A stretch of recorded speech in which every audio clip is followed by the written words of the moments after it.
Hey, welcome back everybody. I'm going to show you how to customize some tiles here in this episode, as well as a couple of other additional features, starting with those additional features. So most of the, the tabs down below here we haven't talked about. So um, I've shown you hub auth. That's what you use to authorize your hub.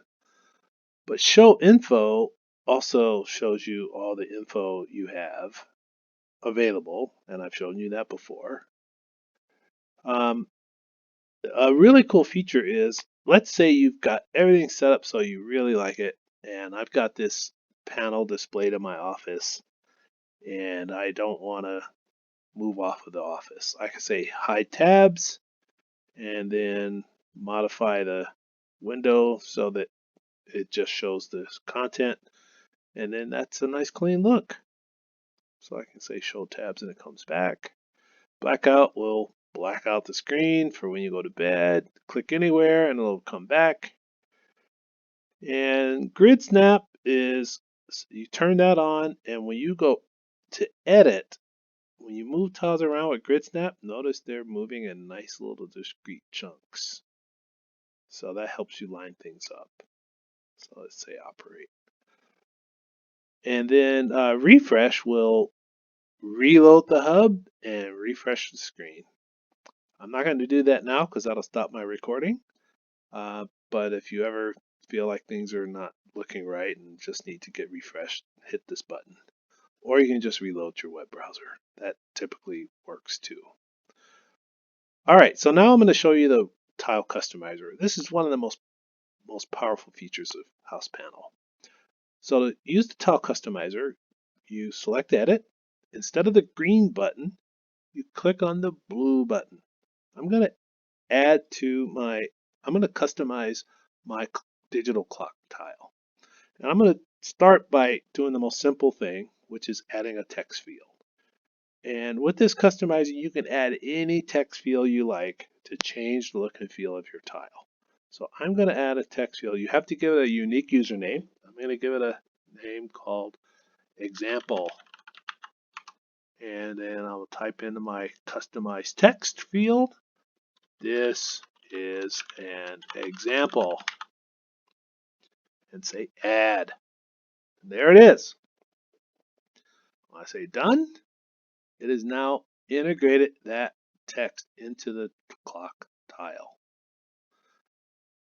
The second thing I'm going to show you is the tile customizer can do much more than that.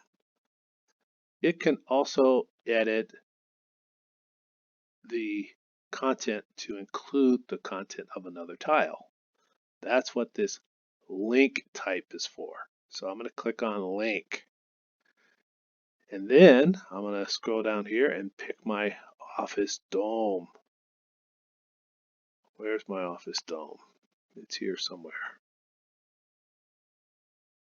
Okay, it's right here, office dome. And then the fields that are available are shown. I'm going to pick switch and just say add. And it's added my office dome switch to the clock tile. Now it looks like it's floating below it, but that's just because the size of the clock tile is too small. So let's edit the clock tile. This is not customized, this is edit. And the overall tile size, I'm just going to bump that up. Boom, there we go, and say OK. And now you'll notice if I move this tile around, it's actually got the office dome integrated in. And because I just inserted the switch field, it doesn't have the slider bar, the header bar, or anything like that. It just has the bulb. And to show you that this is live, it's a live link. So if I turn off the switch, it turns off here too. If I turn it on here, it turns it on there too. So you actually don't need to keep this around, or you can if you like. You could just hide it, uh, or uh, or you can change the color so it's not visible, or whatever you want to do. So that's the tile customizer.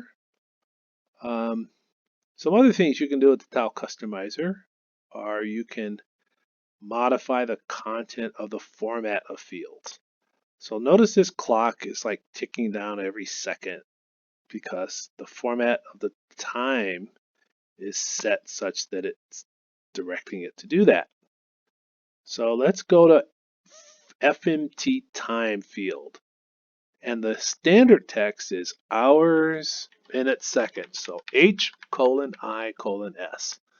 If we get rid of :S and we just make it H:(I) and say replace, it has now replaced the format time with this field.